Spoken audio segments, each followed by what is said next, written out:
Hai minasan, konnichiwa. Pika pika nihongo yokoso. Hai minasan, kyou wa o genki desu ka? Semoga minasan dalam kondisi sehat dan tetap semangat belajar bahasa Jepang. Hai, dalam video kali ini kita akan belajar bersama materi tentang kata tunjuk benda.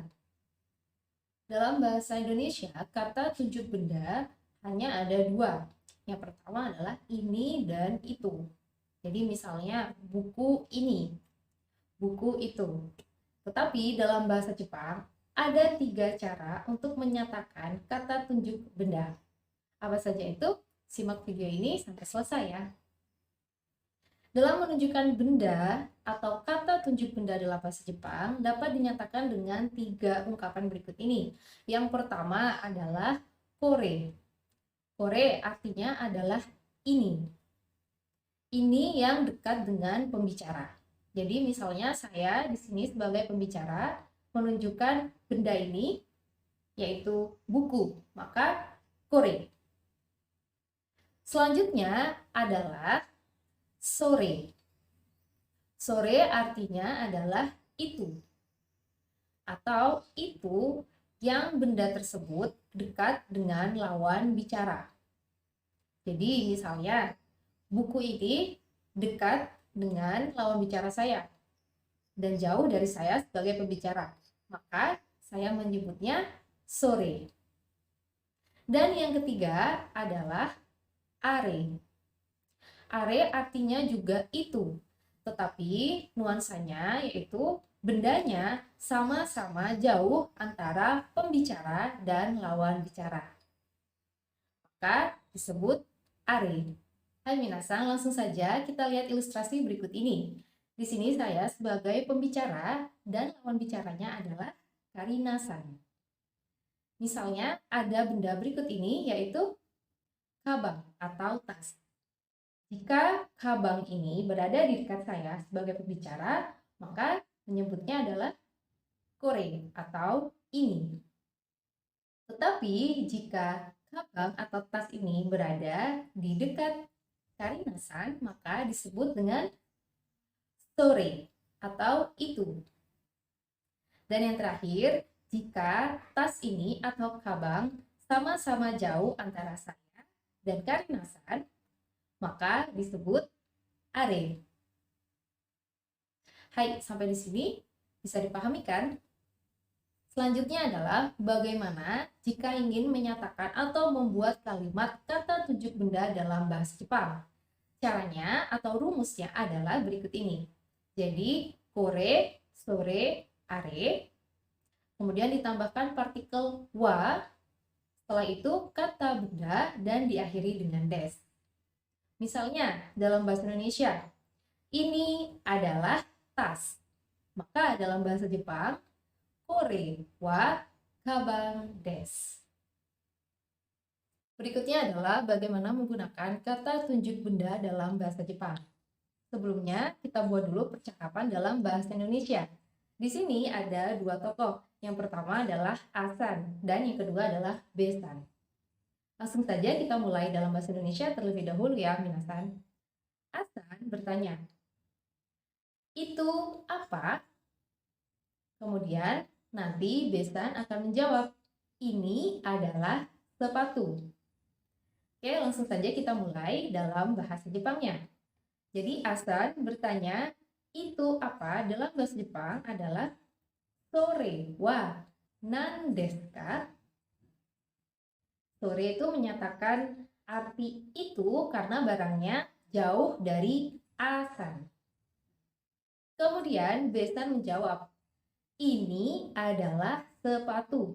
Dalam bahasa Jepang, seperti yang tadi dipelajari. Hai, silakan minasan dicoba terlebih dahulu. Hai, betul sekali. Kore wa kutsu desu. Hai, selain dari membuat kalimat tanya menggunakan kata tunjuk benda kore, sore, are seperti yang tadi dijelaskan.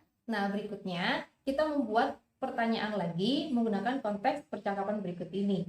Jadi, Asan bertanya untuk mengkonfirmasi apakah itu benar barang yang dimaksud atau bukan. Hai, langsung saja kita mulai dari Asan bertanya. Apakah itu adalah sepatu? Kemudian Besan menjawab, iya, ini adalah sepatu. Jadi di sini menanyakan atau mengkonfirmasi kebenaran. Oke, langsung saja kita mulai dalam bahasa Jepangnya yang dikatakan oleh Asan tadi. Maka dalam bahasa Jepang, sore wa kutsu desu ka? Jadi tidak menggunakan nan desu ka lagi karena sudah tahu bendanya, cuma dia ingin memastikan. Sore wa kutsu desu ka? Kemudian Besan menjawab dan meyakinkan Asan. Maka diawali dengan hai atau iya. Hai. Kore wa kutsu desu. Atau iya, ini adalah sepatu.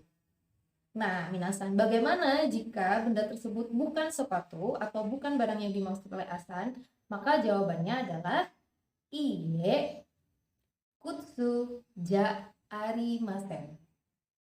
Atau artinya bukan sepatu. Atau bisa juga kalimat lengkapnya iye kore wa kutsu ja arimasen. Yang artinya bukan, ini bukan sepatu. Oke, minasan, untuk percakapan 1 dan 2 tadi, wakarimashita? Semoga minasan bisa memahaminya dengan baik ya. Selanjutnya, kita akan membuat percakapan yang ketiga dengan konteks yang berbeda. Tetap antara Asan dan Besan. Oke, langsung saja kita mulai dalam bahasa Indonesia terlebih dahulu. Di sini Asan akan bertanya tentang kepemilikan suatu benda, tapi tetap menggunakan kata tunjuk benda atau kore sore are. Baik, langsung saja kita mulai dari Asan. Asan bertanya, itu sepatu milik siapa? Kemudian Besan menjawab, ini adalah sepatu milik saya. Dan dalam bahasa Jepang, Asan tadi akan berkata, sore wa dare no kutsu desu ka? Jadi di situ tetap menggunakan kata tunjuk benda atau kore sore are dan diikuti oleh partikel wa.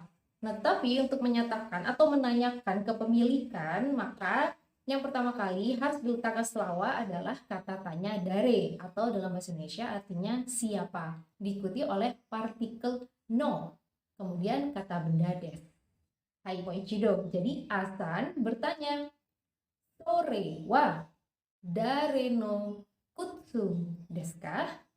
Itu sepatu milik siapa? Dan kemudian Besan menjawab, ini adalah sepatu milik saya.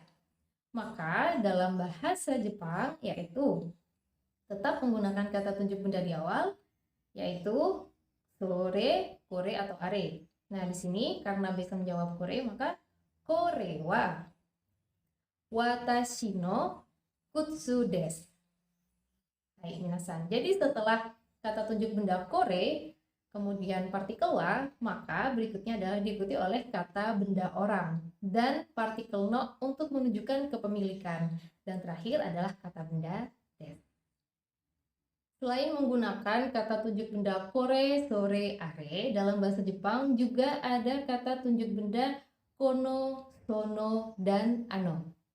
Ayo, apa perbedaan antara kore, sore, are, dan kono, sono, ano? Hai, jadi antara kore, sore, are, dan kono, sono, ano ini memiliki arti yang sama. Jadi tidak ada perbedaan arti. Jadi misalnya sini kore tadi artinya ini, bendanya dekat dengan pembicara. Maka kono juga sama, artinya ini, bendanya dekat dengan pembicara. Begitupun dengan sore, itu bendanya dekat dengan lawan bicara. Maka sono juga sama artinya, yaitu itu, benda dekat dengan lawan bicara. Dan yang terakhir, are, itu bendanya sama-sama jauh antara pembicara dan lawan bicara. Maka ano artinya juga sama, yaitu itu, ya, bendanya sama-sama jauh. Selain dari persamaan arti, kore sore are dan kono sono ano juga memiliki persamaan yang kedua, yaitu huruf depannya sama ya. Jadi kore sama kono. Jadi ko gitu kan. Jadi ini artinya sama supaya bisa mempermudah minasan untuk mengingat. Begitu dengan sore, sono, are, ano. Jadi sama-sama ko, so, a. Hai. Berbicara tentang persamaan tadi, pasti juga ada perbedaannya. Karena tidak mungkin tidak ada perbedaan antara kore, sore, are dengan kono, sono, ano. Nah, di sini perbedaannya adalah ketika digunakan dalam kalimat. Jadi misalnya di sini ada bahasa Indonesia, kore wa hong desu. Nah, tadi sudah dibahas, ini adalah buku. Jadi rumusnya kore atau kata tunjuk benda, kemudian partikel wa, kemudian diikuti oleh kata benda des. Nah, bagaimana dengan kono? Maka penggunaan kono adalah kono tidak diikuti dengan partikel wa seperti kore, tapi harus diikuti kata benda terlebih dahulu, yaitu kono kata benda wa titik-titik des. Nah, misal ya dalam bahasa Indonesia, buku ini adalah punya saya. Maka dalam bahasa Jepang, kono hong wa watashi no desu. Baik. Jadi kalau kore, sore atau are itu langsung bertemu dengan partikel wa. Kore wa, sore wa, are wa, kata benda des. Sedangkan kono, sono, ano sebelum bertemu partikel wa maka harus diberi kata benda. Jadi kono kata benda wa, sono kata benda wa, dan ano kata benda wa baru diikuti oleh kata berikutnya des. Hai minasan, itu tadi adalah materi tentang kata tunjuk benda dalam bahasa Jepang. Semoga bisa bermanfaat dan dapat minasan gunakan dalam percakapan sehari-hari. Terima kasih sudah menonton video ini sampai selesai. Tetap semangat belajar bahasa Jepang. Nihongo benki shimasho.